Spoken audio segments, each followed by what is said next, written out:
Hello, everyone, and welcome once again to Sean's Horror Corner. As always, thank you so much for watching. I appreciate you tuning in and watching the video today. To those of you who have subscribed to the channel, thank you. Everyone that interacts, leaves comments, hits the like button, shares the links on social media, follows me on social media, all of that. You guys are the best, so thank you very much. Today, we're going to be talking about a fun one from 1986, slasher movie that I have been a huge fan of since the first time I saw it. So yeah, I've already spoiled it and told you what I think about this movie, but we're going to be talking about April Fool's Day from 1986. Cheesy, maybe, but I'm a fan of this movie. So like I said, we already got that part out there. Might as well just go ahead and let you know. Yeah, so let's go ahead and just jump right in. Quick tagline for the film. Guess who's going to be the life of the party? Brief synopsis. As soon as Muffy St. John and her college friends arrive on her parents' secluded island, someone starts trimming the guest list, one murder at a time. Film was released March 27th of 1986, directed by Fred Walton, written by Danilo Bach, produced by Frank Mancuso Jr., cinematography by Charles Minsky, edited by Bruce Green, music by Charles Bernstein, distributed by Paramount Pictures, a runtime of 89 minutes, budget of $5 million, and made $13 million at the box office. So not hugely successful. I do feel like this film has kind of developed, one of the cult followings, because I've heard, I don't hear about this movie a lot, but the people that I do hear talk about it seem to really enjoy it. So I think it's kind of developed that cult following thing. We'll stop for a moment, as always, and talk about cinematography, score, and story for the film. So this movie, I think, for the most part, fits right in my wheelhouse. The score actually stands out to me. Is it amazing? I mean, are we talking like a Halloween, Jaws, those kind of scores? No. But I do think it's pretty good. I think it's a little creepy at times. I think it fits very well with the movie when it plays. And I don't know, it's kind of memorable. And I say that not in the sense that, again, like a Halloween type memorable where everyone knows it. But I feel like every time I go to watch this movie and that starts, I'm like, oh, yeah, I remember this score because I've seen this movie multiple times. But yeah, so I like the score. I like the story. I think this is a good story. I like the way it's done. One of the few,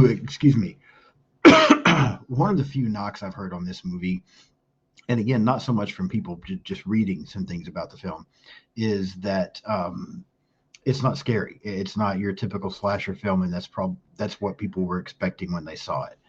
Okay, maybe because there's not a lot of gore in this movie. The death scenes, some of them are off camera. And you don't really see a lot of gore, that kind of thing. What special effects you do get, I think, are pretty good. I love the practical effects. There's just not a lot of it. So I get that knock, but I think the story is entertaining enough, and the performances are actually really good, especially by a couple of people in this film. I think the cinematography is good. I like some of the shots we get here and there. I mean, it's definitely got the 80s feel, but I think it looks good. I think it's shot well. I think we get some good scenes. Yeah, everything else about this movie is strong enough, in my opinion, that it makes up for not getting the gore and the great kills. There's a lot of movies out there where you may get a lot of gore, but the acting's terrible, the story's bad, that kind of thing. And so yeah, you get the gore, but the rest of it's not cool. But this, I think, is almost the opposite. I think everything else about this movie is really good. We just don't get the gore. So, I get that knock, but I enjoy this one enough that's not a knock against it for me. Could it be better with that? Absolutely. But it's not a knock against it for me tremendously because of it here. So cast for the film: Deborah Foreman, Thomas F. Wilson, Amy Steele, Ken Olant, I believe is how you say his name. I could be wrong. Deborah Goodrich, Griffin O'Neill. I'll stop there. I think that Deborah Foreman is absolutely amazing in this movie. I think she does such an incredible job in her portrayal of Muffy, and then quote Buffy. If you've seen the movie, you know what I'm talking about. If you haven't, we'll get into it here in a little bit. But I think she is amazing in this film. I really do. I think she is so good. The rest of the cast is also pretty good. Amy Steele from Friday the 13th 2 gives another very solid performance, similar to her Jenny role, a little different, but similar. She's very solid. Yeah, I think everybody in this movie does a pretty good job with what they're given. So yeah, and the characters are They seem like fun. It seems like it'd be a fun group to hang out with for the most part. There's one character that kind of seems like a dud, and there's one character that's kind of annoying. Maybe they, a few others cut up and joke around too much here and there, but it kind of plays into the story a little bit as you go. So I think it works, and it seems like a fun group that I would like to hang out with. So I like this group of characters. I think the cast is very solid. Yeah, that's a huge plus for this movie, in my opinion. Again, very impressed with their performance in this film. A couple of production notes. There's really not a lot out there as far as behind the scenes and that kind of thing for this film. Amy Steele, as I mentioned, who was in Friday the 13th, she plays Kit in this film, but she was in Friday the 13th too. She was cast at the suggestion of producer Frank Mancuso Jr., who had worked with her on Friday the 13th too. So he highly recommended her. The director, Fred Walton, said that Deborah Foreman got the role that she got by just simply blowing them away during her audition, that he was incredibly impressed with her. And then he stated that there was a very talented cast and that everyone was just having a lot of fun on the set. I can see that with this movie. And I think that helps. Everybody seems to be enjoying what's going on. You can just kind of tell they're, so I think that's a huge plus for this. Only really that thing that's that interesting is in the original cut of this film, as the group leaves the island at the end of the movie, Skip, who is one of the characters, and we'll talk more about it a little bit later on, murders Muffy, wanting the family inheritance for himself. But Paramount executives disliked that dark ending, and so it was removed and things were redone for the ending. That probably doesn't make a lot of sense right now if you haven't seen this movie, but as we walk through it, it will start to make more sense a little bit on. So I'm going to start spoiling it now, walking through the plot. We open this film up with a group of friends. They're just kind of recording each other. We're just kind of meeting these characters, basically. We also meet Muffy, who is straightening up the basement in this mansion that she has. She finds this old Jack-in-the-Box that she kind of messes around with a little bit, and we see in flashbacks that she received this Jack-in-the-Box as a child at a birthday party. Opening is nothing special. Again, it really is just an introduction to these characters and briefly getting to know a few of them. There's nothing mind-blowing about this opening. I'll start with that. This is not the kind of opening. I can almost see someone that's never seen this movie before watching this, and after the opening being like, okay, because it's just nothing special. Even as much as I like this movie, this opening is nothing special. Brief introduction to some characters, and that's it. From there, we get that these friends are getting on a ferry to go to this island mansion that belongs to Muffy and her family. We meet Skip, who we are told is Muffy's cousin. Some other characters, Harvey, Nikki, Rob, Nan, Chaz, Kit, and Arch. While on the ferry, some of the guys are playing around with a knife. One of them appears to get stabbed. One guy throws the knife at the other one. It stabs him in the stomach. He falls into the water. A bunch of people jump in to save him, and then we find out that it's just a practical joke that these two guys were playing on everybody else. But a deckhand, who had also jumped into the water, is then trying to, because they've gotten close to the home when this happens, is trying to, from the water, throw up a rope up onto the dock and get it to tie off where the boat will stop. But in the process, ends up getting smashed between the boat and the dock area. And as he comes up out of the water, his face is all tore up. One of his eyes is hanging out a little bit. There is a constable nearby in a boat that ends up getting him and taking off with him. Or excuse me, actually the guy driving the ferry uses the constable's boat and takes off with Buck to the hospital. And then the constable ends up using Muffy's boat to go as well. So everyone's kind of now stuck on this island. But the special effects here looked good. I thought the guy who was smashed between the boat and the dock, Buck, I thought the way they did that, those practical effects look pretty good. We get a little more here again with these characters, but this is, like I said, where they kind of seem like, for the most part, a fairly fun group, although we, seems like there's a practical joke that ends up going too far and causing someone to get hurt. Prior to that, it seems like kind of a fun group to hang out with. You get a little more into each one of the characters. And a good special effects part there with Buck's injury. So this is also where the score is playing. And kind of stood out to me a little bit, and this is where I remembered the score from. So, I like this part. We went from a very uneventful, whatever opening to this scene, which I thought was pretty good and setting up the rest of the film as well. So, from there, we get a lot of interaction between this group of friends. I think this movie is paced very well. I mean, it only again had a runtime of 89 minutes, so it's just under an hour and a half. We get quite a bit of interaction between the friends here, but it's paced well and goes by fairly quickly. As night falls, we do hear Skip voicing some family frustrations, and then there's just a lot of practical jokes that Muffy has set up that she's playing. Everything from there's a whoopee cushion, there's a chair that when you sit it and lean back, it looks like it breaks and causes you to fall out. Wine glasses that they're drinking out of spill all over everyone. One guy's smoking a cigar that explodes when they're turning water faucets on, water spraying up out of the faucets. Door handles are falling off. There's a few, just very simple, funny little prank things there that Muffy has set up for them because of April Fool's Day. There's some that are a little more serious. One person finds like some drug paraphernalia in their room.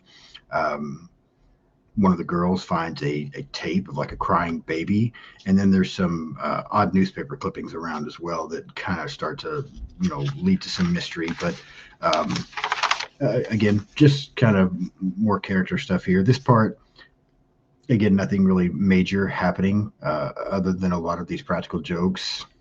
A little humorous, not just incredibly funny, but a little humorous. But again, if it drug out, this might be too much, but I feel like, again, it's fairly quick. It moves fairly quickly.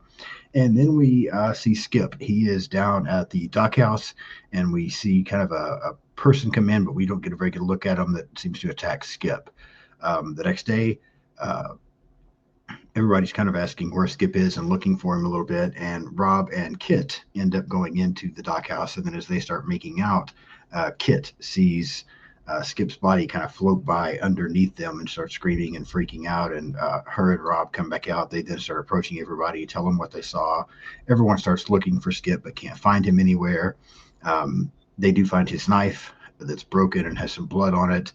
And then they also notice that now this day, Muffy looks very different than she looked the night before. The night before, she was made up. She was dressed nice. She was very talkative, friendly, laughing. Today, she's not wearing the makeup, dressed in very different clothes, not very friendly, but very odd acting. Everyone goes out, though, and is continuing to try to look for Skip.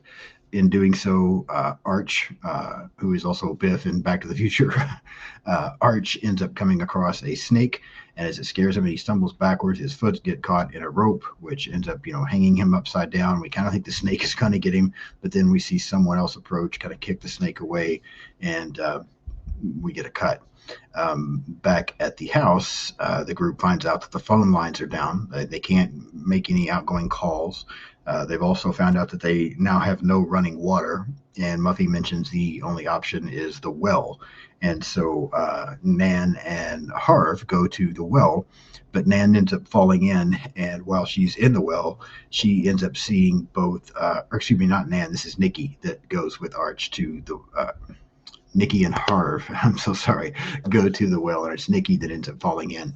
While she's down in the well, she ends up seeing Skip's head, she sees Arch's head, and she also sees Nan's body. Nan is very quiet, one of the most quiet characters in the film. But so now we appear to have three of the group that has died, and their bodies are all in this well. Harv ends up saving her and getting her out of the well. They get back to the house and are telling everyone what they found. Of course, there's no way for them to get off the island until Monday when the constable comes back. They finally are able to they're starting to suspect Buck, who was injured there before. They think maybe that he's okay and he's back and he's the one doing this, looking for revenge. But they finally are able to get a call to go through where they talk to the constable, and he informs them that it can't be Buck, that he's at the hospital with Buck. So now they're all, wondering what's going on. As far as this section of the movie, I feel like this is a pretty fun section. Again, Skip's attack, very quick. You don't know what happened to him. You do see Skip's body later, but again, nothing great there about the kill because you don't even really see it happen. You just see his body. It looks fine. I mean, it looks good. The effects there on his body as it's floating under the water look good.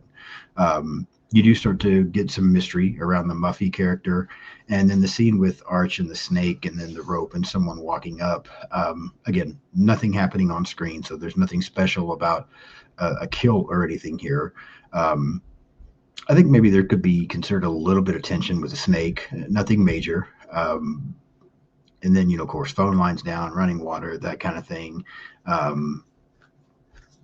Nikki falling into the well and seeing the bodies again. The effects look good here on the two heads and the body that she sees, but uh, nothing incredibly mind blowing. But I just think the performances are good here, and I think that it's paced well, and you get just enough to keep you intrigued. And it's kind of got this whodunit thing going now, where okay, who is it that's doing this to them? From there, Nikki, who decides that she wants to leave, her and Chaz argue about it a little bit, but then she comes back into the room and ends up finding Chaz's body. Someone has stabbed him in the groin, it looks like. And then as she's freaking out about finding his body, someone enters the room and approaches her. And again, we cut, so we don't know really what took place. I could see how that would get annoying to people. It's really not bothering me for some reason. A lot of times it would bother me in a film when all of the deaths are off screen. That would typically bother me. It doesn't in this movie. And again, I feel like it's just primarily because it's performances are good, score is playing at the right time and good, and it's just something about this movie is intriguing to me. I really do enjoy this, and I'm having fun with this, even though we're not really getting to see any good kills. Um, yeah.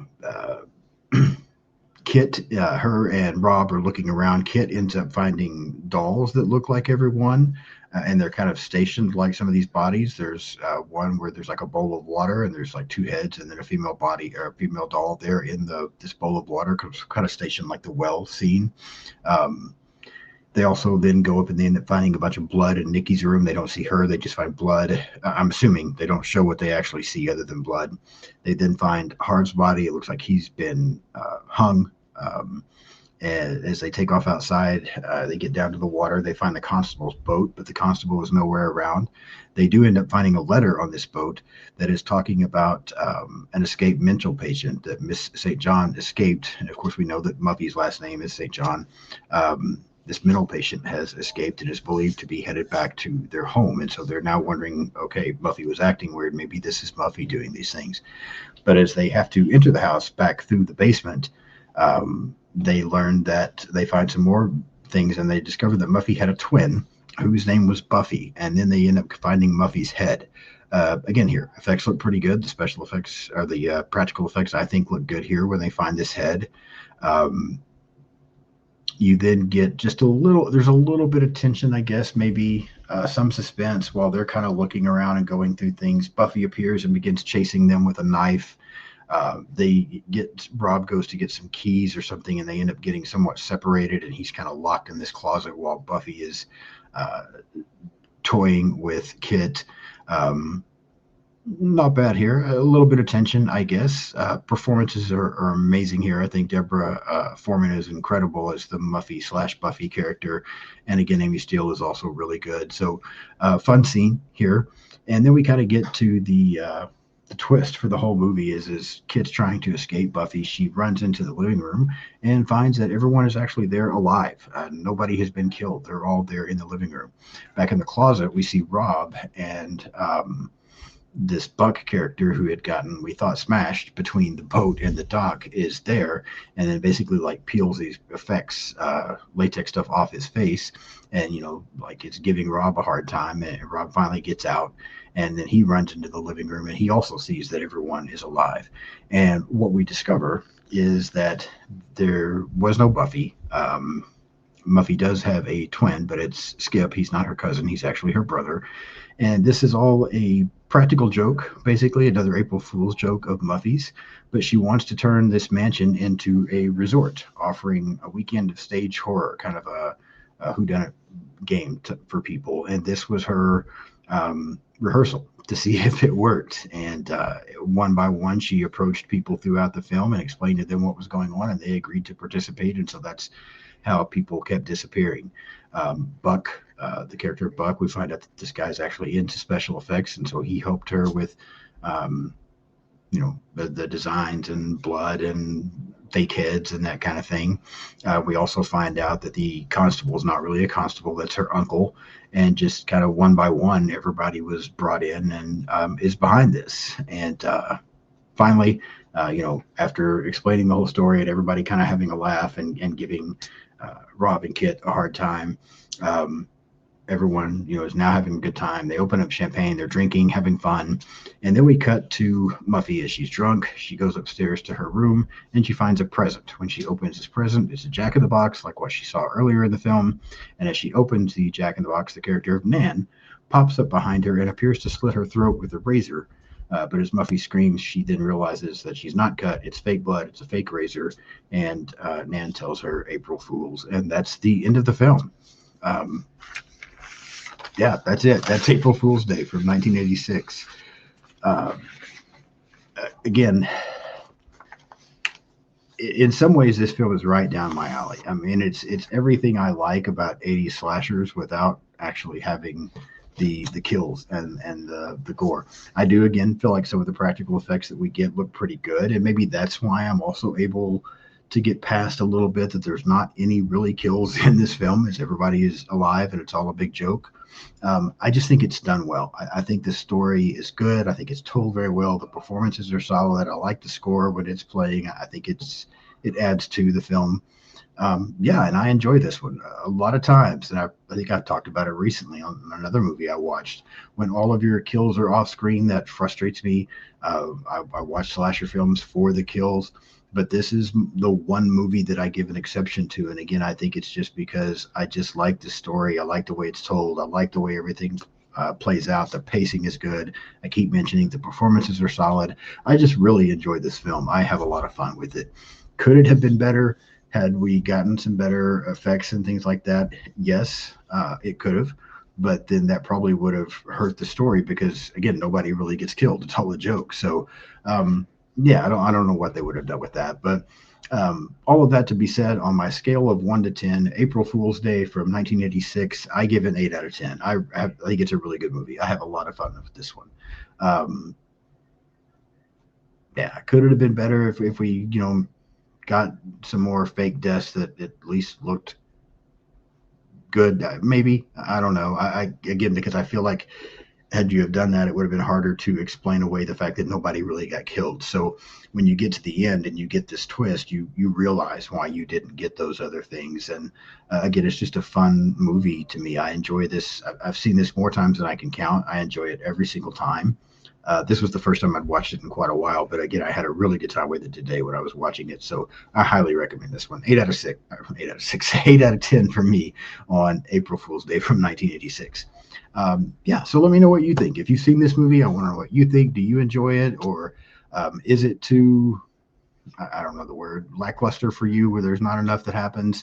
I'm very curious as to your thoughts on April Fool's Day. Like the video for me today, hit the like button, hit the hype button, leave me some comments. I love the interaction. I really would like to get more interaction from people sharing their thoughts on the movie or my channel. I'm even open to constructive criticism. I know there's things I could do better. So if you have suggestions for the channel, please add those as well. Yeah, but that's April Fool's Day from 1986. If you haven't subscribed yet, please do so. I've got some really fun episodes coming. My friends Rob and Kaylee from That Horror Couple are going to be back with me here in just a couple of days to talk about Friday the 13th Part 3. So subscribe so you don't miss that. A lot of other great episodes coming down the road. I don't have my calendar here with me at the moment to mention to you exactly what they are, but Brendan and Sam from Our Life in Horror are going to keep coming on. We're still going through the Scream franchise, so they'll be on a lot with me here in the next few weeks. Yeah, some good stuff in February. I'm just really excited about a lot of episodes that are coming. So subscribe so you don't miss anything. Again, hit the hype button, hit the like button, leave me some comments, follow me on social media. Just search Sean's Horror Corner. I'm pretty much on everything out there. Blue Sky, Instagram, Threads, TikTok, X, Letterboxd, everything. So follow me. I try to follow back as much as possible. That's it for this episode. Again, thank you so much for watching. I'll be back in a couple of days with Rob and Kaylee, and we'll talk Jason and Friday the 13th. I will see you soon.